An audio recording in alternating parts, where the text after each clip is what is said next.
Well, the Newcastle fans that we caught up with would be really sad to see Isak go, but they've implored the club to act quickly and find a replacement. It's obviously devastating to lose Isak if we do lose him, best striker in the world, in my opinion, but no player is bigger than the club. You know, for me, we have to move quickly.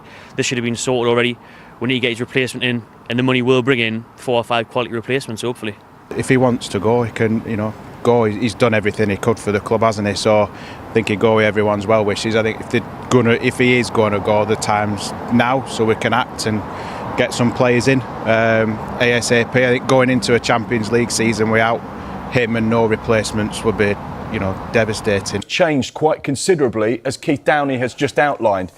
He's told him he wants to explore potential moves this summer.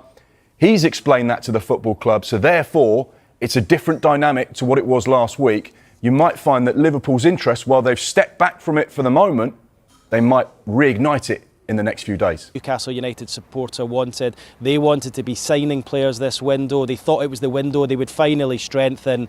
They've really struggled to do that, only bringing in Anthony Elanga so far, and now the fear from them that Alexander Isak could be about to go after he told the club he wants to explore his options over a potential departure. Well, if Isak does leave, Newcastle are interested in signing the RB Leipzig striker Benjamin Sesko. Now, they've explored the conditions of a deal for the 22-year-old, and it's our understanding that Sesko's camp turned down a proposal from a Saudi Pro League club this week. Mark McAdams here to talk us through this Isak story from the Liverpool point of view. Right, when they got Ekitike, I thought, they're done. Great signing, well done. Are they going to get Isak as well? Are they serious? They're serious about strengthening the squad over the course of this summer. They made that initial approach, an informal one, to Newcastle to explore any potential sale of Alexander Isak. In this window, they've identified players that they feel they can make a big investment on that are going to have a massive effect on their starting 11 and their squad. For example, Luis Diaz was a player they signed in January, a number of years ago. They paid £37.5 million for him with some add-ons. They've just sold him for £66 million. So therefore, they've sold a 28-year-old, made a huge profit on him. And of course, that looks good when you look at the accountancy and the PSR calculations. So it's really positive stuff as far as Liverpool are concerned. And you can see that whilst they are spending a lot of money, they're also bringing in a lot of money. And you just have to look at this summer. Luis Diaz, 65, 66. Trent Alexander-Arnold, 10 million. Jarell Quansah, 35 million. Nat Phillips, 2.5 million. So already, whilst they may have spent 300 million, which is the top end, and including all of the add-ons, at the minute, their actual outlay this summer is probably about £150 million. Yeah. Incredible stuff. Liverpool are preparing to make Alexander Isak their marquee signing of the summer following the official departure of Luis Diaz to Bayern Munich. The Colombian winger completed his £65.5 million move earlier this week, providing Liverpool with both funds and squad flexibility to pursue a high-profile replacement in attack. According to multiple credible sources, Newcastle United striker Alexander Isak is the Reds' top target, and the Merseyside club is now stepping up negotiations with both the players' representatives and Newcastle. Isak is currently training at his former club Real Sociedad while recovering from a minor thigh issue and was left out of Newcastle's pre-season tour, an indication that a move may be on the horizon. The Swedish international is understood to have already agreed personal terms with Liverpool, and the club is readying an official bid in the region of £120 to £130 million, although Newcastle are believed to be holding out for a figure closer to £150 million. Manager Arne Slot, entering his first season at the helm, has made it clear he wants an elite-level striker to lead Liverpool's new era, and Isak's profile fits the bill perfectly. At just 25 years old, the striker is coming off an exceptional season, having scored 23 Premier League goals and playing a crucial role in Newcastle's Champions League qualification and domestic cup success. His blend of pace, composure, and finishing power is seen as the ideal upgrade to Darwin Núñez, who has struggled with consistency. Isak is reportedly eager to make the move to Anfield, especially with the chance to play in the Champions League and compete for major trophies under a progressive, attacking manager. While Newcastle have publicly maintained their not-for-sale stance, manager Eddie Howe recently admitted that Isak's future is no longer entirely under his control, hinting that the club may consider a sale if Liverpool's offer is close enough to their valuation. This transfer could become one of the biggest in Liverpool's history, not only financially but also symbolically, as it would mark a bold statement of intent under Slot. With Diaz gone and other attackers like Mohamed Salah aging, the acquisition of a top-tier forward like Isak would give Liverpool a new attacking identity built around youth, dynamism, and precision. Harvey Elliott could leave Liverpool this summer as the talented midfielder weighs his options in search of more consistent first-team football.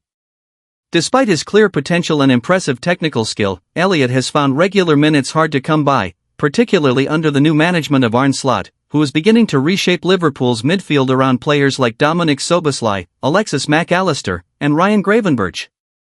Though Elliott was a standout performer during England's run at the U21 European Championship, where he was named player of the tournament, he started just twice in the Premier League last season and played only 587 minutes across all competitions, a sharp decline from his involvement in previous campaigns under Jurgen Klopp.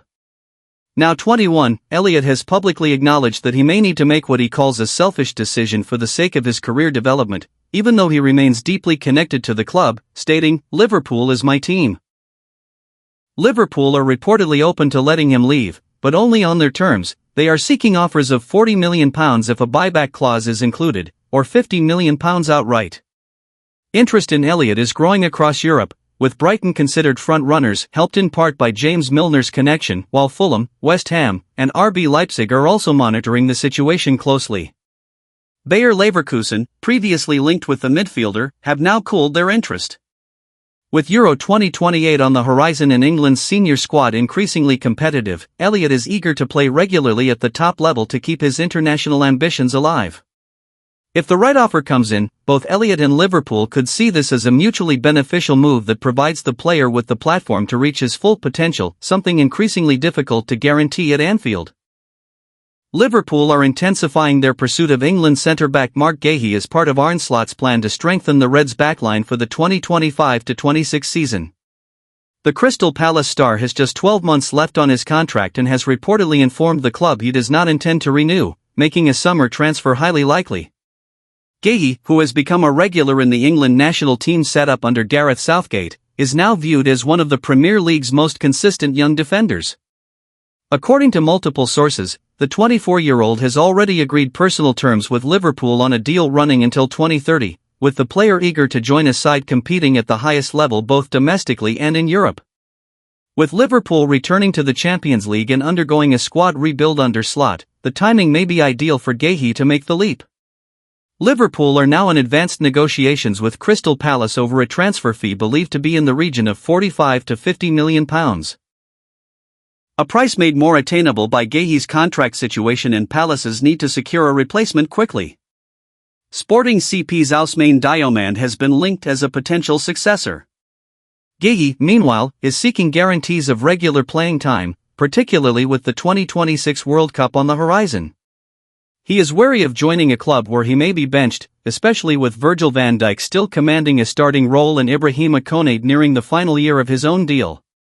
Guéhi would likely compete directly with Konate, and potentially replace him in the long term if Liverpool choose not to renew the Frenchman's contract. Though some voices inside Anfield have raised concerns about Guéhi's aerial dominance and physical presence compared to Liverpool's traditional defensive profile, his composure, tactical awareness, and leadership qualities have earned him growing admiration. As Palace's stand-in captain and one of the most consistent performers in the Premier League last season, he would bring not only stability but also valuable Premier League and international experience. With the Reds already making moves in midfield and attack this window, the addition of Guéhi could complete a key phase of their defensive rebuild and give Arne Slot a strong, youthful core to build around in the seasons ahead.